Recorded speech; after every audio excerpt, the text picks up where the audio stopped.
Hello there, welcome back everybody. Let's have a look at Bitcoin then. So I'm not a financial advisor, it's not financial advice, blah blah blah.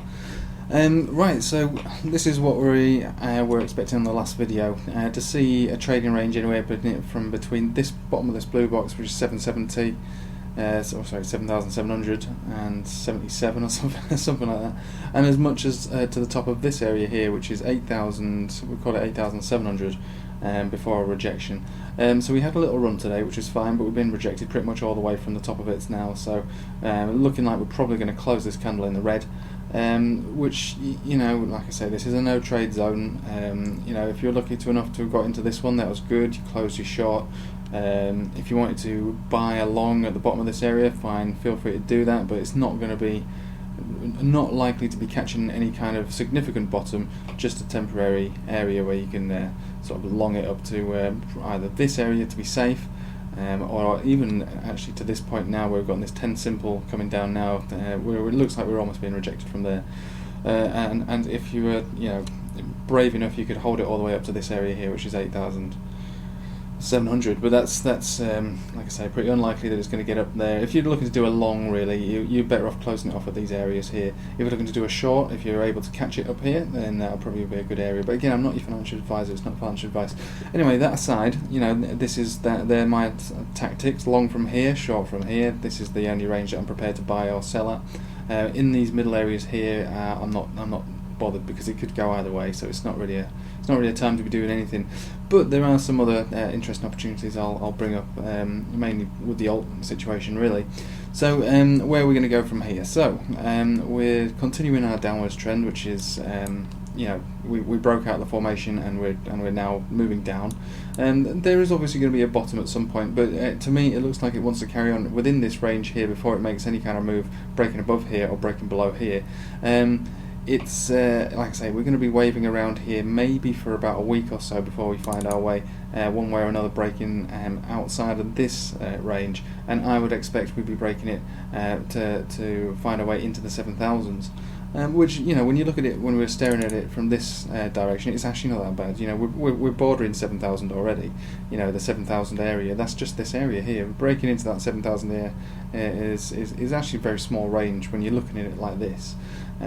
So, you know, don't be shocked when it does do that. It's not a big deal. Yeah, it can be shocking when you look at it from the point of, you know, being up at here at 14,000. If we break it down to 7,000, we've basically halved from our most recent high.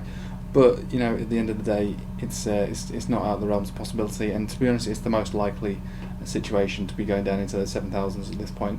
The main question is, are we going to bounce from the 7,000s area, or are we going to continue into the 6,000s? And if we continue into the 6,000s, then we've got to ask ourselves, are we going to retrace by even more?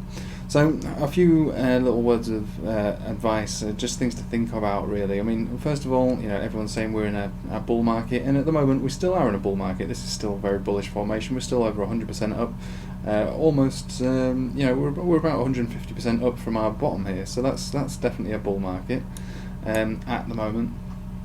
For us to retrace all the way back down to this level here where we started from, all the way down to basically 3,200 or so. Is very, very, very unlikely. But if we break beneath 7,000 and into the 6,000s, we do have to ask ourselves that might be possible, and there are some reasons why I think, you know, that's unlikely.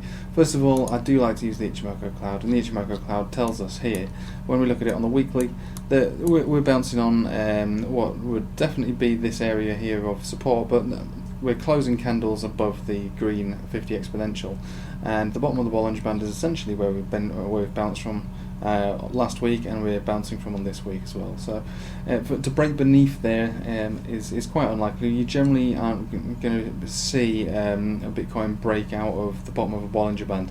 However, if it does do that, we can see a significant fall. So the ultimate target for me would be this area here, and I would expect this area here to be the bottom if and when we do fall down to this level here, and I think that we will. To be honest with you, I think that we will, and this is where it might be worth reaccumulating Bitcoins or buying them back, because not only do you have our last sort of support line here, which is our 50 simple, which isn't, you know, it's not historically, it's not any it's not by any means a notable moving average. It's not one that generally means anything, to be honest with you, generally speaking. But the thing that gives it a little bit of weight here is that it's above the Ichimoku cloud, which is a flat solid level here, and it will remain here, which is 6,600. So yeah, about 6,600. That's where I'll be buying it back, to be honest with you. That's where I'll be buying all my Bitcoin back. And I do think we will be falling down to that level. Now, when we do fall down to this level, we're going to have to see how deep the wick goes. If it goes into here, relatively deep, maybe below 6,000, then maybe I could hold off. But the rule of thumb when using one of these clouds is it's not really a wise idea to be buying within it. You want to be buying either sort of outside it. Generally speaking, is the rule. Now, there's a few things to be looking at on this Ichimoku cloud. Is that we've got the baseline here, and the conversion line is quite steep. If we carry on in this territory here for a little longer, and we do get a cross here, it would suggest a big sell-off, which might bring it down beneath the cloud, and then obviously it would be kind of game over. A lot of people have lost a hell of a lot of money at that point, and they probably won't have any more money to put back in for a while. So I would expect the Bitcoin would actually just completely retrace at that point.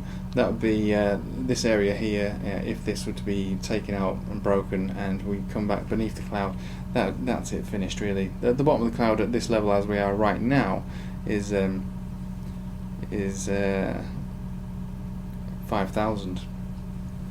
A lot of people will have been buying in at 5,000 because we saw this big move here, bringing us up to that 5,000 level. The people who didn't buy in there would have bought in at 6,000 because they, heard that was the previous level of support that broke down. So likely to have huge continuation if it breaks up. And I think that's basically what we saw. We rocketed all the way up here, right above here, completely just too high, too much, too fast, I think. Which is what's causing this. So it's not, it's not the end of the world, to be honest with you. It's not the end of the world at all.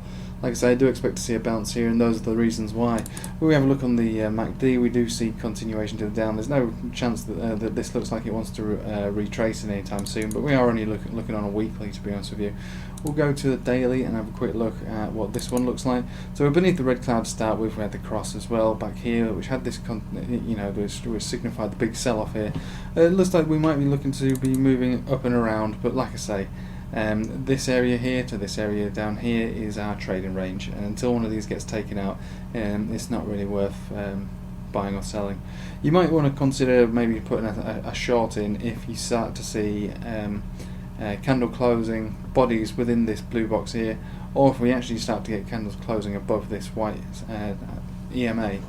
That might signify a bit of a telltale sign, but at the moment we're bearish, everything looks bearish, and I am continuing to be bearish, and I've been bearish since 11,200, since that area broke on the last run. So the other thing I just want to show is the Bitcoin dominance, which is actually coming back to life. It's waking up. So what that means for alts is the inevitable crushing, the continuation of the crushing of alts.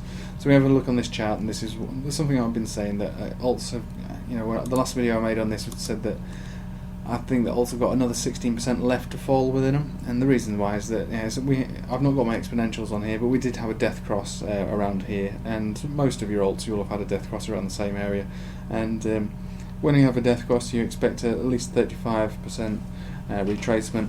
When I measured that out the first time, it did bring me down to this level here, where we first started to see our continuation of our moves up. This is where I expect to see the bounce from. So we've still got quite a bit further to fall before we see any kind of real bounce with the alts. I know you've been seeing sort of moves up just yesterday, but trust me, they're all going to retrace. The Bitcoin dominance is up.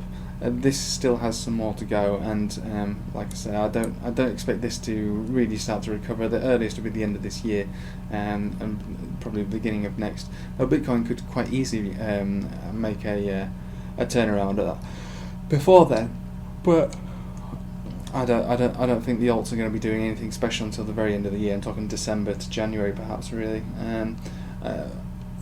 That is pretty much all I've got for you today on this. Like I say, I can have a look at some individual coins for you, because some coins are going to be making moves regardless. But generally speaking, this is how we are, and this is what we're looking at. Alright, take it easy. Thanks for watching, and see you later.